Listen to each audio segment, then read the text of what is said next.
so hard on it, biding my time, paying my dues, it's been all my life. Singing my songs and praying to the Lord.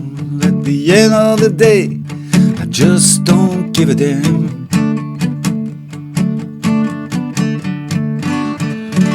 Yeah, at the end of the day, I just don't give a damn.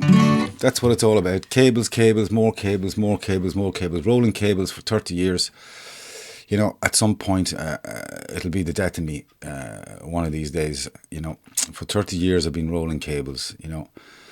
And at the end of the night, when you're just knackered and you have to roll these cables, you know, it's like torture, you know, because you've just finished a great gig and you have to go and take down the gear, you know, and it's just terrible. Being a musician, you know, it's not just about getting up on stage for an hour and a half, banging your tunes out, playing everything way, it's all cool and everything, you know, but lots of stuff goes on behind the scenes.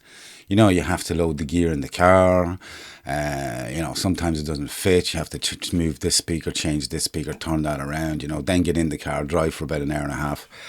And, you know, if you're the designated driver, you don't have a drink. Then you get into the place where you're playing. You have to set up all the gear. Then you enjoy yourself for about an hour and a half. You play the gig, and it's great, you know. Then when the gig's finished, you know, you have to take all the gear down. They have to load the gear all back in the car, and then you have to go back and drive for another hour and a half to get home, and then you just go to bed. You know, but lots of other things happen behind that. You know, you don't just get up there and play the songs. You have to rehearse the songs, and in my case, you have to write them. And that takes months and months and months of practicing, and then you go and play your gig, you know. So, but at some point, loading the gear, taking the gear, loading it in, taking it out, playing the gig, you know, at some point you just get fed up, you know. You just go like, how many more times do I have to do that? You know, it'd be great if I had, you know, those guys, I can't remember the name, what they call. Oh yeah, roadies. It'd be great if I had some roadies, you know, to take all that kind of stuff, like U2 and all that kind of stuff, you know. But, you know, being at the right place, the right time sometimes doesn't work. But I remember years ago, I went back home there to Ireland for a weekend, visiting my parents, you know. And one of my dad's friends were there, and he was saying to me, "Jesus, Brian, haven't seen you in ages. How's the music going on there in France? How are you getting on there?" And I was saying to him, yeah, it looks great, you know, playing gigs and stuff like that. It's great, you know. And he says, so what do you do over there, you know? I says, I'm a musician. He goes, all right. But what's your real job, you know? So I said to him, I'm a musician, you know. He's still looking at me like, but that's it, you know. You know, for like, I remember back in Ireland when I was growing up, like you couldn't be a professional musician. You had to either, you know, you had to do a full-time job, and then in the evenings you'd play your gigs and stuff like that, and having then, when you get older and then you get married and have kids and all that, you have to manage everything, rehearse, and then you know, when the next rehearsals came around 2 weeks later, you'd just be playing one. You know, you play 10 songs in one rehearsal, and then when it comes around again, you can only just play one because you've forgotten everything, because you have your life, you know. So being a musician in Ireland was really hard for me. But when I came to France here, it was great, because they have this kind of cultural thing that allows me to be a professional musician every day, and that's what I'm doing. I'm 10 years here playing, and that's what I do every day, which I'm so grateful, you know, because I get to do all these videos, get to write songs and everything like that. You know, I was reading the other day, it says on a post on Facebook, I said, I don't have time to make content. I don't have time to make content, you know. I have loads of time to make content. I just don't have time to rehearse the content, you know. So none of these videos are rehearsed, you know. I just have a little thing here in front of me, and little pointers, and I just go through that and say what I need to say, you know. I did start off rehearsing in the beginning, but it just took me a whole day to just get one video done, and then you know, after like 3 hours, like, you hit the camera button and you've got stage fright. But I think I might be getting a little better. I think this is my 11th video now, and I'm getting a little bit better with the camera. But you can leave a comment there and tell me, you know, if I'm getting better talking, you know. But anyway, back to the song. Yeah, Tangling, Twine. I've been playing this song for about 2 years, and I never actually recorded it, you know. I remember, like, what happened was, it's about 7 years ago, I went on tour with my with a band that I was in. They're called La Bonheur. It was a folk trio. And we went on tour in Ireland. We took the boat and went over to Ireland. We did about 16 gigs. But at the end of the tour, our last 3 gigs were back to back. And the last gig was in Toll's Bar in Dundalk, from where my hometown. And it was Paddy's Day, you know. And it was the time when it was snowing and everything like that. But like, it was a great gig, you know. It was a super gig. They're all fucking nuts in that bar, you know. Great guys, you know. But at the end of the night, you know, we were half pissed and stuff like that. And I had to take down the gear and roll the cables and stuff like that. And there was these 2 fucking cables that they were just tangled so much, you know. And I remember at that point, you know, I was, you know, I was going through a hard time in life and stuff like that. And I looked at these cables and I went like, oh jeez, this it's all messed up, you know. This is a little bit like my life, you know. But I tried to untangle the cables, and I just fucked them on the ground, and I just went and got some pints, and I asked Hugo there to do the gear, you know, because I was just fed up. I was knackered. But anyway, years later, I came back to this memory of that those cables and stuff like that, and I said, yeah, do you remember that time, you know, I was rolling cables and all that? Yeah, geez, my life was in fucking bits that time. But you know, the memory came back, and I sat down and I wrote a song about I wrote a song called Tangling, Twine, but it's not actually about the cables. And there's a little kind of podcast I've done after this video of me just chatting away of the story, you know. I was going to read the story out, but I just thought it'd be better that I just do a little audio in the background after this, and then when the audio is finished, you get to hear the song, you know. But as I said, yeah, I've never actually played this song myself, you know, with my microphones here in the studio. I have a studio recording that I did there a couple of months ago, and I'm going to use that one. There's a great guitar player called Jan Vimar. He has guitar. I sent him the WAV files, the MP3 file of the song, and he threw down his guitar, and then my partner's doing violins, and I'm playing my makeshift piano here.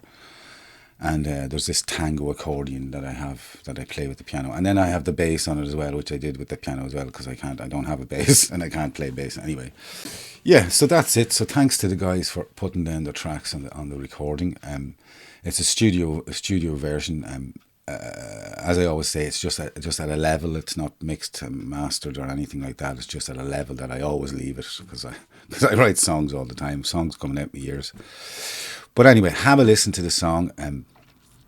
Skip the audio if you want. If you want to hear the story, by all means, listen to the audio and my sexy voice and all that kind of stuff. And you'll hear what the song's actually about, because it's not about rolling cables, but the metaphor is there anyway.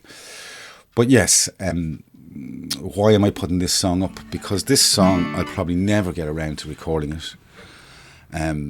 Never get around to doing the DistroKid Road, which I've talked about in other videos. So the song's up for grabs. So if you like the song and you're interested and you're an artist and you want to take the song off my hands, or you're a music publisher and you think the song's any good and you'd like it to put it on your books, by all means, send me an email. My email's there in the link. Send me an email and I'd be gladly to have a chat. And right, so that's it for now. As always, enjoy the music, and see you later. All the best. Tangling Twine, the story. Cables, cables and more cables. Yep, 30 years of rolling cables can burst an old blood vessel from time to time. I'm sure many musicians have had the same conversation after a gig. You know, Paddy, wouldn't it be great if we were like you two? We'd have people rolling our cables for us at the end of the gig, taking all the equipment down, putting our instruments away safely in their cases, while we'd be just lowering back the pints talking about the gig. Ah yeah, what a life that would be, don't you think, Paddy? Jesus, you're right, Tony, that would be great, all right. But for now, can you roll that fucking cable properly? I don't want to be biting the head off you tomorrow night when we have to take all the cables down again. Well, I can relate to that very same conversation, I tell you. There's nothing worse than unravelling my cables at the start of a gig, never mind at the end of a gig. But there was one time we had just finished playing. It was our third night in a row. I was knackered and had about 4 pints during the gig, and the thought of taking down the gear one more time got the better of me. I pulled out all the cables from the desk and there were 2 cables so tangled up in the knot. I just didn't have the strength to deal with them. I couldn't wait to just sit down and have a few more pints and chat with the lads. I was standing there looking at these 2 cables and I thought, what a mess. It's a bit like me life and the world we live in. All tangled up, all in a mess, and no energy left to fix it. So I just fucked the cables on the floor and went and had a pint anyway to calm myself down. But the song hasn't got nothing to do with my cables or loading gear or taking gear down. I can just remember that memory I had when my life was in a mess. And the idea of the cables sparked off the initial idea of how life at times can be such a tangle. So this inspired me to write more about the bigger picture. The song is about how people, bosses, companies, establishments, etc. can just beat you down no matter how hard you work. The more you do for them, the less they do for you. And in the end, because of their power, their money, the system, we go home with our tails between our legs and have a good cry. But I think the older you get, the less energy you have to continue to their needs. And for me, it's a bit like this. I've done what you've asked me to do since I was a young fella. Said me prayers, tried to be good, respect your elders. Don't do to others what you wouldn't like to be done to yourself. All that stuff. Work hard, but the system always got me in the end. And after 35 years of listening to the same bullshit, I just didn't give a damn anymore. Continue to roll your $100 bill, snort your coke, and when there's no toilet paper left, sure, why not wipe your arse with the same note, because we all know you can well afford it. Yeah, I know this sounds very bitter and angry from my part, but it's real and it exists all around us. I didn't sit down and just say to myself, I'm going to write a song about all those bastards in the world who just take and continue to take for themselves. The song just came naturally, and in fact, it wasn't very hard to write.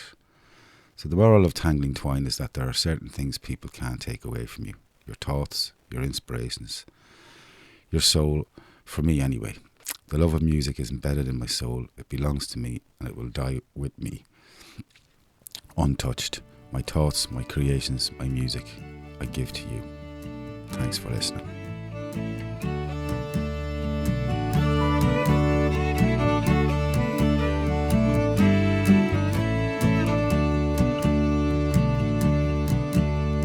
Working so hard, honey, biding my time, paying my dues, it's been all my life. Singing my songs and praying to the Lord.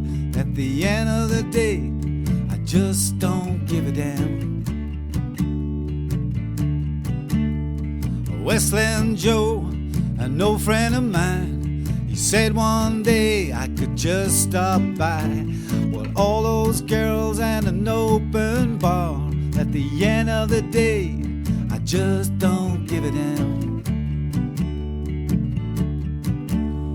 And all those years and all those lies, just like tangle and twine. So take your pills and go on home, and I'll just take what's mine.